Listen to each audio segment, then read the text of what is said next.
எப்படி இருக்கீங்க? அலெக்சாண்டருடைய தந்தை பிலிப் பெரிய மாமன்னன், நம்ம எல்லாருக்குமே தெரியும். அவன் என்ன பண்ணுறான், ஒரு பெரிய குதிரையை புதுசாக வாங்குறான்.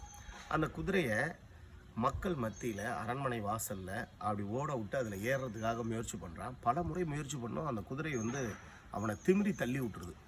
யாராலையும் அந்த குதிரையை ஒன்றுமே பண்ண முடியல. பிலிப் மன்னனுக்கு கொஞ்சம் வெக்கமாகவும் போயிடுச்சு. ஏன்னா ஒரு மாமன்னன் தன்னால் தான் வாங்கின குதிரை மேலே ஏற முடியலையேன்னு ஒரு எண்ணம். அப்படி யோசிச்சுட்டு இருந்தார். அப்போ அலெக்சாண்டர் 10 வயது சிறுவன். அவன் அங்கேருந்து தன்னுடைய தந்தைகிட்ட கேட்டான், அப்போ நான் ஏறவா அப்படின்னா. அவருக்கு தந்தையாக ஒரு பயம். முதல் விஷயம், அவனை எதுவும் காயமாயிடுமோன்னு. இரண்டாவது, ஒரு மன்னனாக, எதிர்கால மன்னன் இவன் அவமானப்பட்டால் மக்கள் இவனை எப்படி நாளை மதிப்பார்கள் என்று நினைத்தான். தயங்கினான். ஆனாலும் அலெக்சாண்டர் அவனிடம் மன்றாடி கேட்டுக்கொண்டதால் கொடுத்தான். குதிரையை அலெக்சாண்டர் மிக லகுவாக சுற்றி பார்த்தான். அந்த குதிரையை உற்று கவனித்தான். கிழக்கிலிருந்து மேற்கு நோக்கி அந்த குதிரை நிற்பதால் சூரிய கதிர்கள் பட்டு அதனுடைய நிழல் மிகப்பெரிய அளவில் விழுவதால் அது மிரண்டு ஏறுபவர்களை தள்ளுகிறது என்பதை உணர்ந்து கொண்டான். திசையை மாற்றி குதிரையை நிப்பாட்டினால் மிக லகுவாக ஏறி அதன் பிடரியை பிடித்து அழகாக அந்த குதிரையில் வலம் வந்தான்.